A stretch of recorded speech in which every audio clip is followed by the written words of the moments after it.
ಶಿವಮೊಗ್ಗದ Bhadravati republic of Bhadravati ಆಗ್ತಾ ಇದೆ.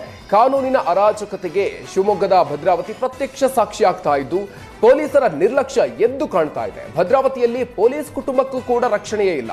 ಡಿವೈಎಸ್ಪಿ ಕೇಡರ್ ಅಧಿಕಾರಿ ಕೃಷ್ಣಮೂರ್ತಿ ಮನೆಯಲ್ಲಿ ಸರಗಳ್ಳತನ ಮಾಡಲಾಗಿತ್ತು. ಘಟನೆ ನಡೆದು 4 ತಿಂಗಳಾದರೂ ಕೂಡ ಪೊಲೀಸರು ಆರೋಪಿಗಳನ್ನು ಪತ್ತೆ ಹಚ್ಚಿಲ್ಲ.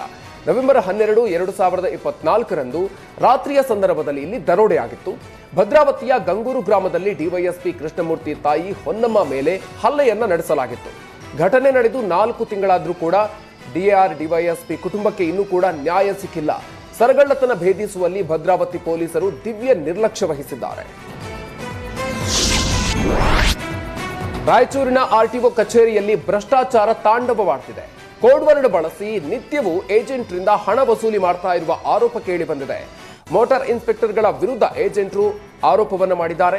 ಲಂಚಕ್ಕೆ ಬೇಸತ್ತ ಏಜೆಂಟರುಗಳು ಕೆಲಸಕ್ಕೆ ಗೈರಾಗಿ ಮುಷ್ಕರ ಮಾಡಿದ್ದಾರೆ. 100ಕ್ಕೂ ಹೆಚ್ಚು ಅನಧಿಕೃತ ಏಜೆಂಟ್ಗಳಿಂದ ಸ್ಟ್ರೈಕ್ ನಡೆದಿದೆ. ಅಧಿಕಾರಿಗಳು ಏಜೆಂಟರುಗಳ ಮುಸುಕಿನ ಗುದ್ದಾಟದಿಂದಾಗಿ ವಾಹನ ಸವಾರರು ಪರದಾಡ್ತಾ ಇದ್ದಾರೆ. 3 ದಿನಗಳಿಂದ ಆರ್ಟಿಒ ಕಚೇರಿ ಖಾಲಿಯಾಗಿದೆ. ಡಿಎಲ್ ಫಿಟ್ನೆಸ್ ಪ್ರಮಾಣ ಪತ್ರ ಸಿಗದೆ ಜನ ಪರದಾಡ್ತಾ ಇದ್ದಾರೆ. ಬಿಸಿಲಿನಲ್ಲಿ ವಾಹನಗಳನ್ನು ನಿಲ್ಲಿಸಿ ಚಾಲಕರು ಕಂಗಾಲಾಗಿದ್ದಾರೆ. ಬಸ್ ಮೆಟ್ರೋ ದರ ಏರಿಕೆಯ ಬೆನ್ನಲ್ಲೇ ಬೆಂಗಳೂರಿನ ಜನರಿಗೆ ಮತ್ತೊಂದು ಬೆಲೆ ಏರಿಕೆಯ ಶಾಕ್ ತಟ್ಟಲಿದೆ. ಈಗ ಆಟೋ ಮೀಟರ್ ದರ ಏರಿಕೆಗೆ ಮುಹೂರ್ತ ಫಿಕ್ಸ್ ಆಗಿದೆ. ಆಟೋ ಮೀಟರ್ ದರ ಏರಿಕೆ ಕುರಿತು ಮಾರ್ಚ್ 12ರಂದು ಸಭೆ ನಿಗದಿಯಾಗಿದೆ. ಆದರೆ ಆಟೋ ದರ ಏರಿಕೆಗೆ ಖುದ್ದು ಆಟೋ ಚಾಲಕರಿಂದಲೇ ವಿರೋಧ ವ್ಯಕ್ತ ಆಗ್ತಾ ಇದೆ. ಹಲವು ಆಟೋ ಸಂಘಟನೆಗಳು ದರ ಏರಿಕೆ ಮಾಡದಂತೆ ಪಟ್ಟು ಹಿಡಿದಿದೆ.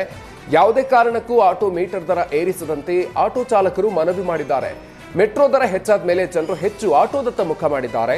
ಆಟೋ ದರ ಕೂಡ ಹೆಚ್ಚಾದ್ರೆ ಜನರು ಬೈಕ್ ಟ್ಯಾಕ್ಸಿಯ ಮೊರೆ ಹೋಗ್ತಾರೆ. ಹೀಗಾಗಿ ನಮ್ಮ ಆಸೆ ಕನಸು ನುಚ್ಚು ನೂರಾಗುತ್ತೆ. ಹೀಗಾಗಿ ದರ ಏರಿಕೆ ಮಾಡದಂತೆ ಆಟೋ ಚಾಲಕರ ಸಂಘಟನೆ ಮನವಿ ಮಾಡ್ತಾ ಇದೆ.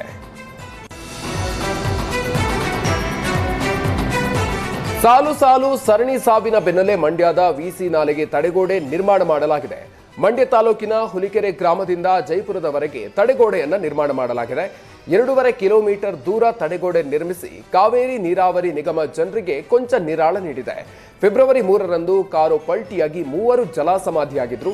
ಇನ್ನು ತಡೆಗೋಡೆ ಇಲ್ಲದಿದ್ದರಿಂದ ದುರಂತ ಸಂಭವಿಸಿತ್ತು. ಹಲವು ವರ್ಷಗಳಿಂದ ತಡೆಗೋಡೆ ನಿರ್ಮಾಣಕ್ಕೆ ಗ್ರಾಮಸ್ಥರು ಆಗ್ರಹಿಸಿದ್ರು, ಪ್ರಯೋಜನ ಆಗಿರಲಿಲ್ಲ. ಸುವರ್ಣ ನ್ಯೂಸ್ ವಿಸ್ತೃತ ಸುದ್ದಿಯನ್ನ ಪ್ರಸಾರ ಮಾಡಿತ್ತು. ಸುದ್ದಿ ಪ್ರಸಾರವಾದ ಬೆನ್ನಲ್ಲೇ ಮಂಡ್ಯ ಜಿಲ್ಲಾಡಳಿತ ಅಲರ್ಟ್ ಆಗಿತ್ತು. ತಕ್ಷಣವೇ ತಡೆಗೋಡೆ ನಿರ್ಮಾಣ ಮಾಡುವಂತೆ ಕಾವೇರಿ ನೀರಾವರಿ ನಿಗಮಕ್ಕೆ ಸೂಚನೆಯನ್ನ ನೀಡಿತ್ತು. ನಾಲಾ ಆಧುನೀಕರಣ ಅನುದಾನದಲ್ಲಿ ಕಾವೇರಿ ನಿಗಮ ತಡೆಗೋಡೆ ನಿರ್ಮಾಣ ಮಾಡಿದೆ.